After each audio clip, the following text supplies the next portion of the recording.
사랑과 은혜가 충만하신 하루가 되기를 간절히 기도드립니다. 오늘 말씀의 제목은 용서하고 위로하고 사랑하십시오입니다. 오늘 본문은 고린도후서 1장 23절에서 2장 17절까지의 말씀입니다. 제가 말씀 읽도록 하겠습니다. 내가 내 목숨을 걸고 하나님을 불러 증언하시게 하노니 내가 다시 고린도에 가지 아니한 것은 너희를 아끼려 함이라. 우리가 너희 믿음을 주관하려는 것이 아니요 오직 너희 기쁨을 돕는 자가 되려 함이니 이는 너희가 믿음에 섰음이라. 내가 다시는 너희에게 근심 중에 나아가지 아니하기로 스스로 결심하였노니 내가 너희를 근심하게 한다면 내가 근심하게 한 자밖에 나를 기쁘게 할 자가 누구냐. 내가 이같이 쓴 것은 내가 갈 때에 마땅히 나를 기쁘게 할 자로부터 도리어 근심을 얻을까 염려함이요. 또 너희 모두에 대한 나의 기쁨이 너희 모두의 기쁨인 줄 확신함이로라. 내가 마음에 큰 눌림과 걱정이 있어 많은 눈물로 너희에게 썼노니 이는 너희로 근심하게 하려 한 것이 아니요 오직 내가 너희를 향하여 넘치는 사랑이 있음을 너희로 알게 하려 함이라. 근심하게 한 사람을 용서하라. 근심하게 한 자가 있었을지라도 나를 근심하게 한 것이 아니요 어느 정도 너희 모두를 근심하게 한 것이니 어느 정도라 함은 내가 너무 지나치게 말하지 아니하려 함이라. 이러한 사람은 많은 사람에게서 벌 받는 것이 마땅하도다. 그런즉 너희는 차라리 그를 용서하고 위로할 것이니 그가 너무 많은 근심에 잠길까 두려워하노라. 그러므로 너희를 권하노니 사랑을 그들에게 나타내라. 너희가 범사에 순종하는지 그 증거를 알고자 하여 내가 이것을 너희에게 썼노라. 너희가 무슨 일에든지 누구를 용서하면 나도 그리하고 내가 만일 용서한 일이 있으면 용서한 그것은 너희를 위하여 그리스도 앞에서 한 것이니 이는 우리로 사탄에게 속지 않게 하려 함이라. 우리는 그 계책을 알지 못하는 바가 아니로라. 내가 그리스도의 복음을 위하여 드로아에 이름에 주 안에서 문이 내게 열렸으되 내가 내 형제 디도를 만나지 못함으로 내 심령이 편하지 못하여 그들을 작별하고 마게도냐로 갔노라. 항상 우리를 그리스도 안에서 이기게 하시고 우리로 말미암아 각 처에서 그리스도를 아는 냄새를 나타내시는 하나님께 감사하노라. 우리는 구원받는 자들에게나 망하는 자들에게나 하나님 앞에서 그리스도의 향기니 이 사람에게는 사망으로부터 사망에 이르는 냄새요 저 사람에게는 생명으로부터 생명에 이르는 냄새라. 누가 이 일을 감당하리요? 우리는 수많은 사람들처럼 하나님의 말씀을 혼잡하게 하지 아니하고 곧 순전함으로 하나님께 받은 것 같이 하나님 앞에서와 그리스도 안에서 말하노라. 아멘. 오늘 본문의 말씀은 그 내용이 한 번의 설교에 담기에 저에게는 많은 내용입니다. 그래서 5절에서 11절 말씀을 집중해서 보도록 하겠습니다. 용서라는 단어, 그리고 위로라는 단어, 그리고 사랑이라는 단어. 이 단어들은 어느 누가 들어도 좋은 단어라고, 좋은 것이라고 생각할 것 같습니다. 1년 전쯤에 큰 용서를 보여준 사람의 이야기를 제가 기사로 읽은 적이 있습니다.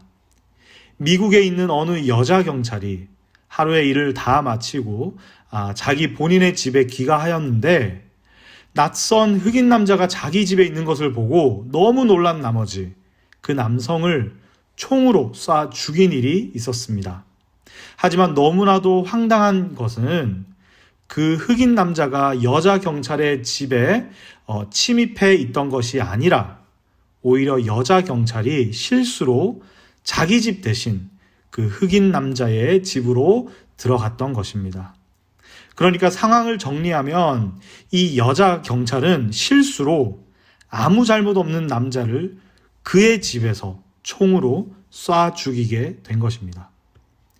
이런 기가 막히고 놀라운 사건 가운데 세상을 더 놀라게 한 것은 살해당한 남자의 친동생이 법정에서 자신의 형을 총으로 쏴 죽인 이 경찰을 용서한다고 말하고 안아주게 된 것입니다. 도저히 그럴 수 없을 것 같은 상황에서 엄청난 용서와 위로와 사랑의 모습을 보여준 것입니다. 우리는 이러한 놀라운 용서의 모습 그리고 위로의 모습을 보게 될 때 마음이 따뜻해지고 세상은 아직도 좋은 곳이야 라고 생각하게 됩니다. 하지만 막상 우리 삶 속에서는 작은 일에도 용서하고 위로하는 삶을 실천하는 것이 정말로 쉽지 않은 것 같습니다. 성도님들께서는 어떠신가요?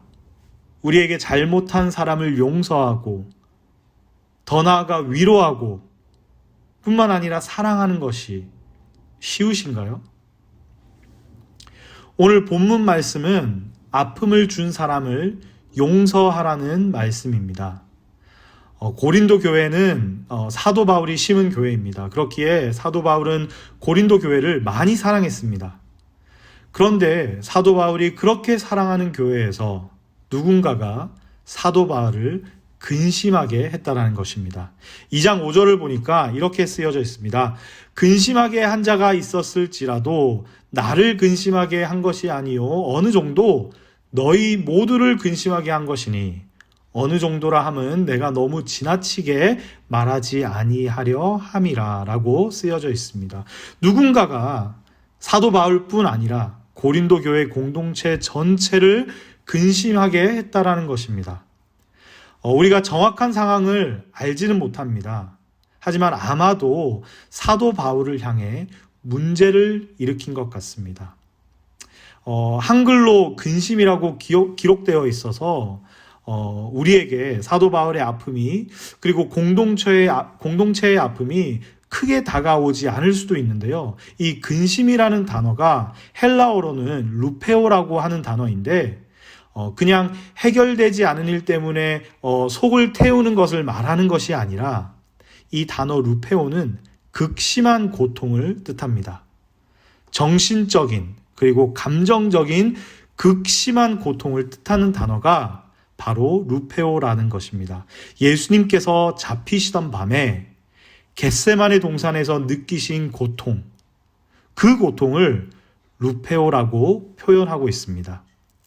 그리고 사도 바울이 그리고 고린도 교회가 어떠한 사람으로 인해 이러한 큰 고통을 겪었던 것입니다. 그리고 6절에서는 이러한 고통을 안겨준 사람이 많은 사람에게서 벌써 벌을 받았다고 말하고 있습니다. 한글 성경에는 이렇게 되어 있죠. 이러한 사람은 많은 사람에게서 벌 받는 것이 마땅하도다라고 기록되어 있어서 어쩌면 우리가 이 구절을 읽을 때 이러한 사람은 벌을 받아야 한다라고 이해할 수 있는데요. 6절의 의미는 이러한 사람이 벌써 많은 사람들에게서 충분한 벌을 받았다라고 이야기하고 있는 것입니다.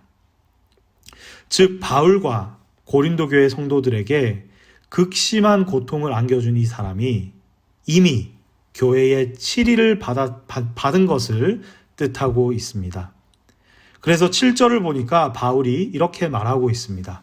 그런즉 너희는 차라리 그를 용서하고 위로할 것이니 그가 너무 많은 근심에 잠길까 두려워하노라. 바울과 성도들에게 고통을 끼친 이 사람이 이제 충분한 벌을 받았으니까 이제는 용서하고 용서뿐만 아니라 위로를 하라고 바울은 가르치고 있습니다. 뿐만 아니라 8절에는 이렇게 기록되어 있죠. 그러므로 너희를 권하노니 사랑을 그들에게 나타내라 라고 하고 있습니다. 나에게 그리고 우리에게 극심한 고통을 준 사람에게 그가 너무 큰 근심에 잠기게 될까봐 충분한 벌을 이제 받았으니 이제는 용서하고 위로하고 사랑하라는 것입니다.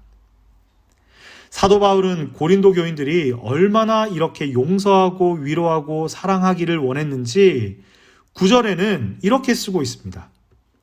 너희가 범사에 순종하는지 그 증거를 알고자 하여 내가 이것을 너희에게 썼노라. 그러니까 바울은 자신을 사도로 인정하고 따른다면 이 사람을 용서하고 위로하고 사랑하라는 것입니다. 꼭 아버지가 자녀에게 네가 나를 아빠로 진정 인정한다면 내 말을 꼭 들어라고 하는 것처럼 바울은 고린도 교인들에게 이렇게 하라라고 말하고 있습니다. 그러면 왜 용서를 해야 할까요? 나에게 그리고 우리 공동체에게 극심한 고통을 준 사람에게 왜 용서하고 그것도 모자라 위로하고 더 나아가 사랑해야 할까요? 10절을 보니까 해답이 나옵니다. 이렇게 기록되어 있죠. 너희가 무슨 일에든지 누구를 용서하면 나도 그리하고 내가 만일 용서한 일이 있으면 용서한 그것은 너희를 위하여 그리스도 앞에서 한 것이니. 고린도 교인들이 용서하면 바울 또한 용서를 하고 그것은 예수 그리스도 앞에서 한 것이라는 것입니다. 상대를 용서하는 것이 잘못을 한 그 사람에게만 적용되는 것이 아니라 고린도 교인들에게도 적용된다라는 것입니다. 고린도 교인들을 위해 죽으셨고 새 생명을 주신 주님, 그래서 너무도 감사하고 사랑하는 예수님, 그분을 기쁘시게 하는 것이 잘못한 상대를 용서하는 것입니다. 또한 용서를 하는 것이 11절에 보니까 이렇게 쓰여져 있습니다. 이는 우리로 사탄에게 속지 않게 하려 함이라. 우리는 그 계책을 알지 못하는 바가 아니로라. 사탄이 역사하지 못하도록 사도 바울은 용서하고 위로하고 사랑하라 라고 하고 있습니다. 그래서 바울은 고린도 교인들을 위해 하나님 나라와 그 의를 위해 용서하고 위로하고 사랑하라는 것입니다. 우리의 삶을 돌아보기를 원합니다. 우리는 우리 공동체 속에서 또는 나를 극심한 고통으로 몰아넣는 사람을 용서하고 위로하고 사랑하고 있습니까? 나에게 작은 잘못을 한 사람도 용서하기 쉽지 않지 않나요? 용서하기도 어렵고 위로와 사랑은 생각지도 못할 때가 많습니다. 그러면 우리는 왜 이렇게 하지 못하는 걸까요? 제 생각에는 내 자신이 너무 소중하기 때문입니다. 나의 생각, 나의 감정, 나의 이익이 너무나도 소중하기에 상대방을 용서하는 것이 어려운 것입니다. 나보다 예수님이 더 중요하다면 예수님의 생각, 그분의 감정, 그분의 이익이 나의 것보다 더 중요하다면 우리는 더 큰 가치를 위해 기꺼이 용서하고 위로하고 사랑할 수 있다는 것입니다. 예수님께서 우리를 자신의 목숨보다 더 중요하게 소중하게 생각해 주셨기에 우리를 위해 죽어주신 것처럼요. 그래서 우리는 생각해 보아야 합니다. 지금 내가 믿고 있는 예수님을 내가 진정 사랑하고 있는지, 나의 모든 것을 내려놓고 따르고 있는지를요. 처음에 말씀드린 이야기로 돌아가겠습니다. 자기 형을 죽인 경찰을 용서한다고 위로한다고 했던 그 청년은 결코 자기가 좋은 사람이라서 마음이 태평양처럼 넓어서 용서를 한 것이 아닙니다. 그가 법정에서 이렇게 말했습니다. 예수님 때문에 용서한다고. 그리고 자기 형을 죽인 경찰에게 이렇게 부탁합니다. 예수님 앞에 나와 회개하면, 그리고 그분을 믿으면 우리의 모든 죄가 용서받는다고요. 정말로 큰 용서를 받은 사람은 큰 용서를 다른 사람에게 줄 수 있습니다. 성도님들의 삶은 어떠신가요? 지금 성도님들에게 잘못을 한 사람을 용서하고 위로하고 사랑하고 계십니까? 내가 나에게 아픔을 준 사람을 용서할 때, 위로하고 사랑할 때 아무도 모를 수 있습니다. 나에게 가장 가까운 사람조차도 내가 그 사람을 용서하고 위로하고 사랑한다고 할 때에 몰라줄 수도 있습니다.